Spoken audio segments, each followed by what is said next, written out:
పెద్ద బంగారు సింహం యొక్క రహస్య గుహ, బంగారు సింహం మరియు పులి. ఒక దట్టమైన అడవి. ఆ అడవిలో ఒక రహస్య గుహ ఉంటుంది. ఒకరోజు ఆ అడవిలోకి ఒక దుష్టపులి వస్తాడు. ఆ గుహలో తప్పకుండా మాయా శక్తులు ఉండి ఉంటాయి. నేను ఆ శక్తుల్ని ఎలాగైనా పొందాలి. జింక పుట్టినరోజు వేడుకలు జరుపుకుంటూ ఉంటుంది. ఆ వేడుకల్లో జింక తన స్నేహితులందరినీ పిలుస్తుంది. ఘనంగా వేడుకలు జరుగుతూ ఉంటాయి. జింక, నీ పుట్టినరోజు వేడుకలు చాలా ఘనంగా జరుగుతున్నాయి. అవును, మరి అడవికి ఒక్కగానొక్క అందగత్త నేనే కదా. అలా అందరూ సరదాగా మాట్లాడుకుంటూ నవ్వుకుంటూ ఉంటారు. అంతలో అక్కడికి పులి వచ్చి అందరినీ బెదిరించటం మొదలు పెడతాడు. నా వేడుక ఇప్పుడు మొదలవుతుంది. చూడండి, ఇప్పుడు నేనేం చేస్తాను అంటూ ఆ పులి కోతిపై దాడి చేసి పులిని చంపి తినేస్తాడు.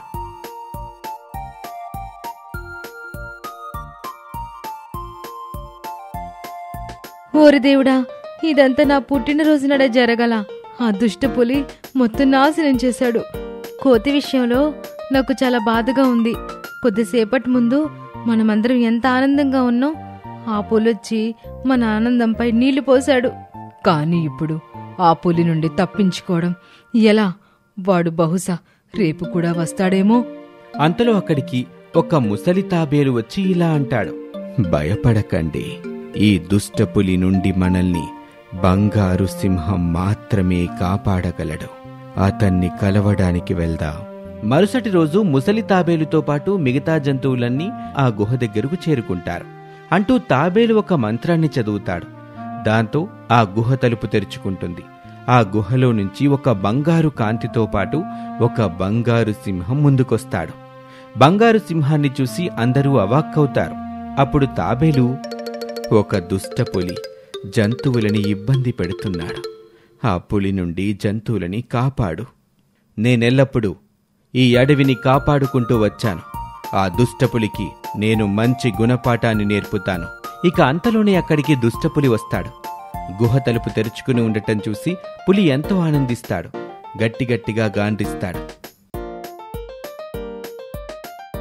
నేను ఈ తలుపుని తెరుద్దామనుకున్నాను, కానీ ఇది మంత్రాలతో మూసి ఉన్న తలుపు. అందుకే ఈ తలుపుని తెరవటం నాకు సాధ్యం కాలేదు. అందుకే నేను జంతువుల్ని ఇబ్బంది పెట్టాను. పులి గుహలోకి వెళ్లే ప్రయత్నం చేస్తాడు.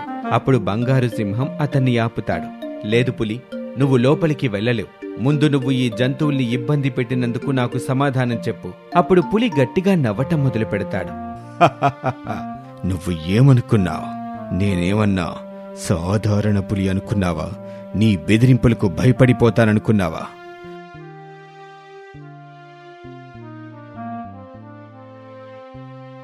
సింహం బలం ముందు పులి ఎక్కువసేపు నిలబడలేకపోతాడు.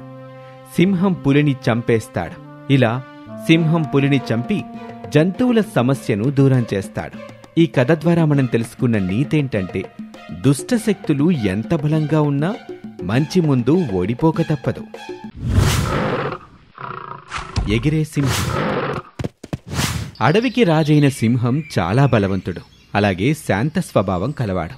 అతని రాజ్యంలో జంతువులన్నీ చాలా సంతోషంగా ఉండేవి. అయితే మరోపక్క సింహం కొడుకు రుద్రకి ఇదంతా నచ్చేది కాదు. అతను పెరిగే కొద్దీ అతనిలోని క్రూరత్వం కూడా పెరుగుతూ పోతుంది. సింహానికి అతని ప్రవర్తన అస్సలు నచ్చేది కాదు. అతను ఎన్నోసార్లు రుద్రకు నచ్చజెప్పే ప్రయత్నం చేసేవాడు. రుద్ర, నువ్విలా ఈ అమాయకపు జంతువుల్ని ఇబ్బంది పెట్టటం ఏమీ బాగోలేదు. నువ్వు నీ కోపాన్ని అదుపులో పెట్టుకోవటం నేర్చుకో. లేదంటే నువ్వు నా కొడుకువి అన్న విషయం నేను మర్చిపోవాల్సి వస్తుంది. అర్థమైందా? ఇలా అని సింహం అక్కడి నుండి వెళ్ళిపోతాడు. అప్పుడు రుద్ర అతని మనసులో, వయసు పైపడే కొద్దీ నాన్నగారి చాదస్తం పెరుగుతూ పోతుంది. పెద్దొచ్చాడు, నన్ను హెచ్చరించేవాడు. ఇక ఆ రోజు రాత్రి రుద్ర అతని గుహలో నిద్రపోతూ ఉండగా అకస్మాత్తుగా అక్కడ ఏదో అలజడి జరుగుతుంది.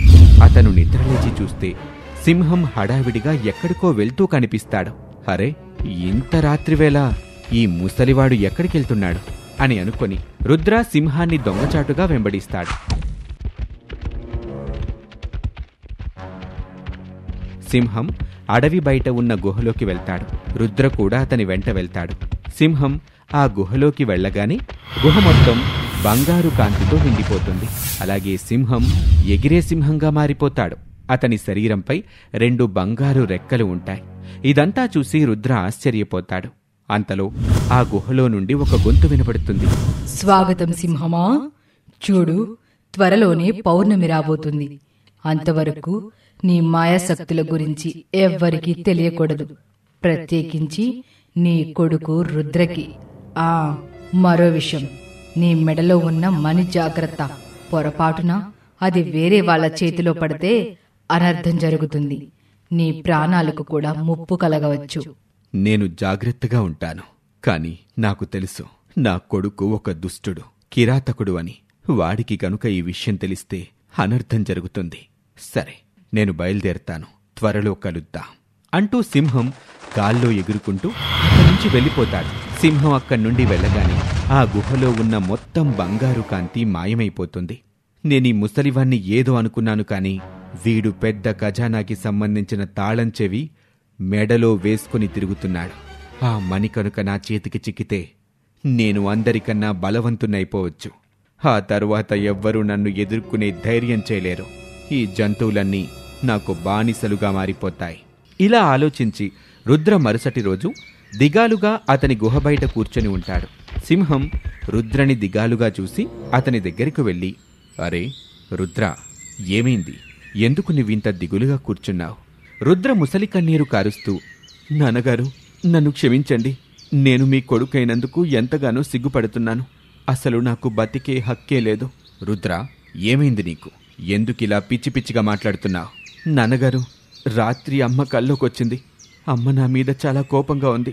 తను నాకు నా తప్పుల్ని ఎత్తి చూపించింది. నాకెంతో సిగ్గుగా ఉంది. నన్ను క్షమించండి. ఈ రోజు నుండి నేనొక మంచి కొడుకుని, అలాగే ఒక మంచి సింహాన్ని అయ్యి ఈ అమాయకపు జంతువుని రక్షిస్తాను. సింహం రుద్ర మాటలు నమ్మి అతన్ని క్షమిస్తాడు. రుద్ర మిగతా జంతువులతో మంచిగా ప్రవర్తిస్తూ ఉంటాడు. అది చూసి సింహానికి రుద్ర నిజంగానే మారాడు అన్న నమ్మకం కలుగుతుంది. ఒకరోజు నక్క పరిగెత్తుకుంటూ సింహం దగ్గరికొచ్చి ఇలా అంటుంది, మహారాజా, త్వరగా రండి. లోయ దగ్గర ఒక దుష్ట తోడేలు రుద్రపై దాడి చేసి అతన్ని గాయపరిచింది. ఇది విన్న సింహం ముందు వెనక ఆలోచించకుండా రుద్రని వెతుక్కుంటూ లోయ దగ్గరకు బయలుదేరుతాడు.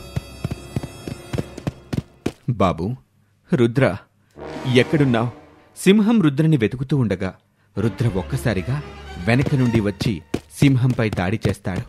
ఒక్కసారిగా జరిగిన దాడి వల్ల సింహం కింద పడిపోతాడు. సింహం కింద పడగానే రుద్ర సింహం మెడలో ఉన్న మణిని లాక్కొని లోయలో పడేస్తాడు. రుద్ర ఆ మణిని ధరించిన వెంటనే అతను ఒక భయంకరమైన ఎగిరే సింహంగా మారతాడు. రుద్ర రూపం చాలా భయంకరంగా ఉంటుంది.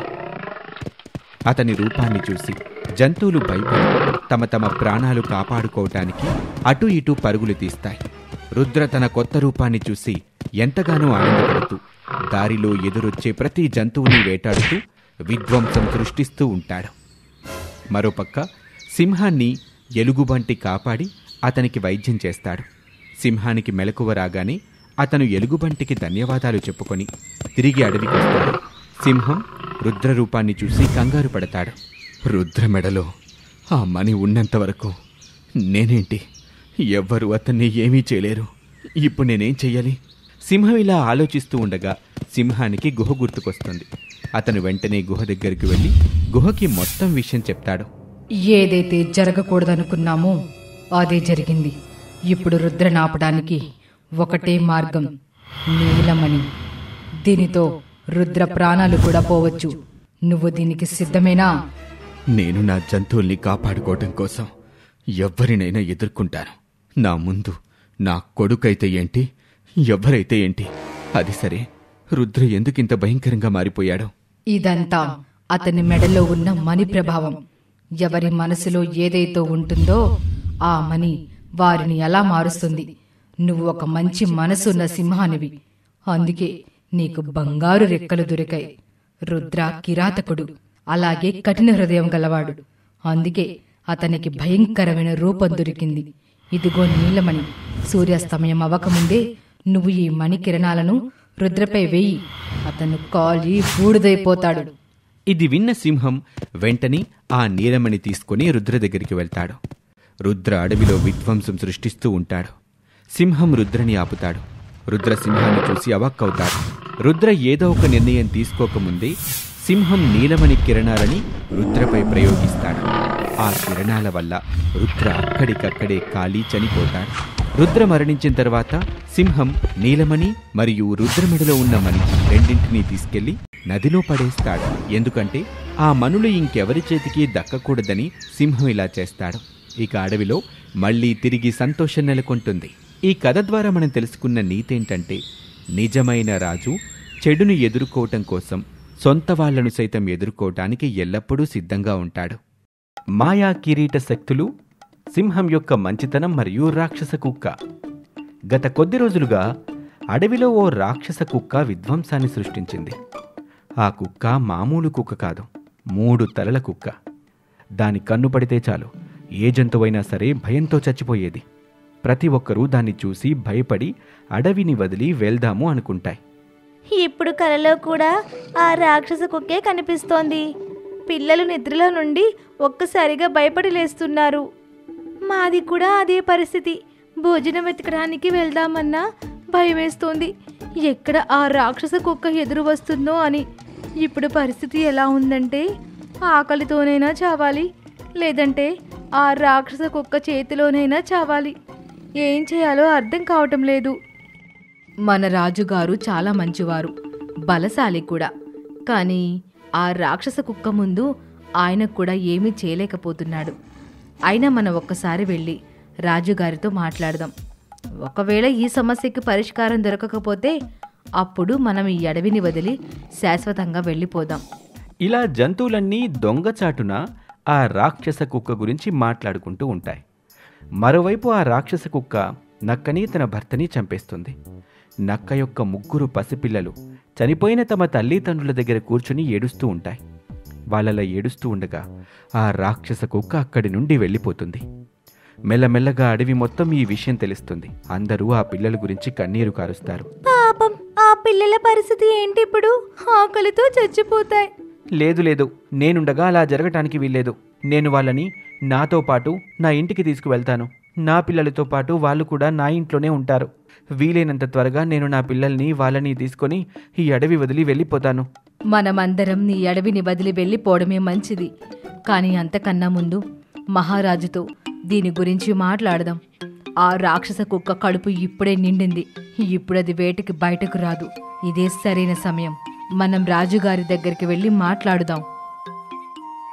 ఎలుగుబంటి మాటలకు ఏకీభవించిన జంతువులన్నీ దొంగచాటున సింహం గుహ దగ్గరకు వెళ్తాయి. పొరపాటును కూడా కుక్కకి ఈ విషయం తెలిస్తే అది అందరినీ కలిపి ఒకేసారి చంపేస్తుంది.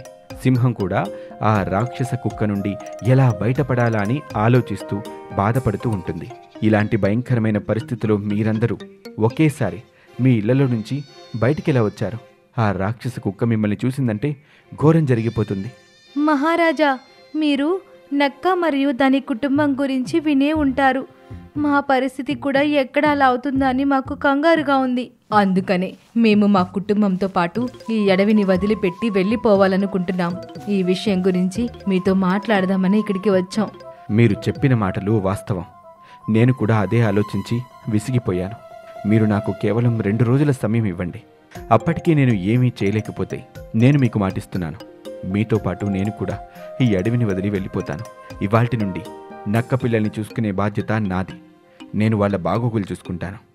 సింహం మాటలు విని జంతువులన్నీ తమ తమ ఇళ్లకు వెళ్ళి ఆలోచిస్తూ ఉంటాయి.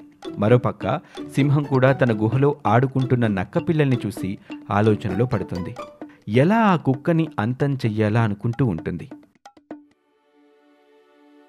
మహారాజా, మీరు త్వరగా మాతో రండి. విషయం ఏంటి కుందేలు? మీరు అడవిలో ఇలా స్వేచ్ఛగా తిరగటం ప్రమాదకరం. ఒక ముఖ్యమైన విషయం మాట్లాడడానికి ఇక్కడికి వచ్చాం. మేము మా భోజనాన్ని భూమి లోపల నుండి వెతికి తీస్తాం. ఈ తరుణంలో మేము ఒక చోట సొరంగం చేసి భోజనం వెతుకుతుండగా ఆ సొరంగంలో నుండి ఎర్రటి కాంతి వస్తుండడం గమనించాం. మేము ఆ సొరంగాన్ని మరింత లోతుగా తవ్వాము. అప్పుడు మాకు అక్కడ ఒక బంగారు కిరీటం కనిపించింది. ఆ కిరీటంలో ఎర్రటి రాళ్ళు పొదిగి ఉన్నాయి. ఆ వెలుతురు కూడా ఆ రాళ్ళల్లో నుండి వస్తుంది. మేము దాన్ని బయటకు తీద్దామని ప్రయత్నించాము, కానీ దాన్ని ముట్టుకోగానే ఏదో తెలియని మాయాశక్తి మమ్మల్ని నెట్టేసింది. ఇదేదో చాలా విడ్డూరంగా ఉంది. మన అడవిలో ఇంకా ఏ వింత సంఘటనలు జరగనున్నాయో ఏమో. సరే, నన్ను అక్కడికి తీసుకువెళ్ళండి.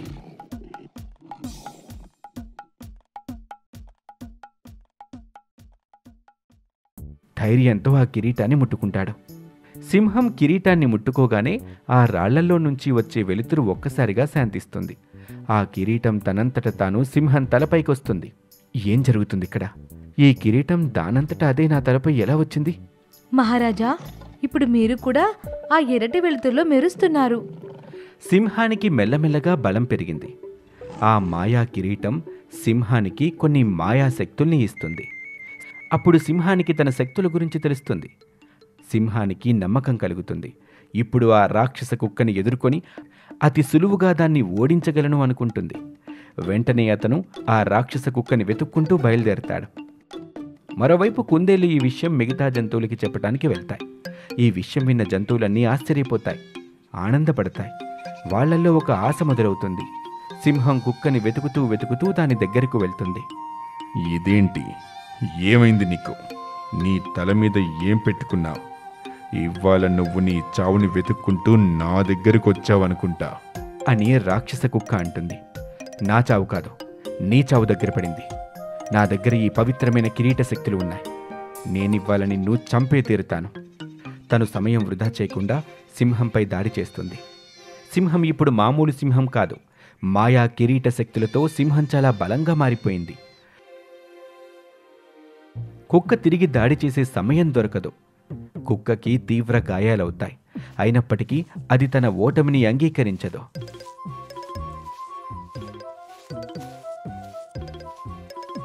రాక్షస కుక్క బూడిదగా మారి గాలిలో మాయమైపోతుంది.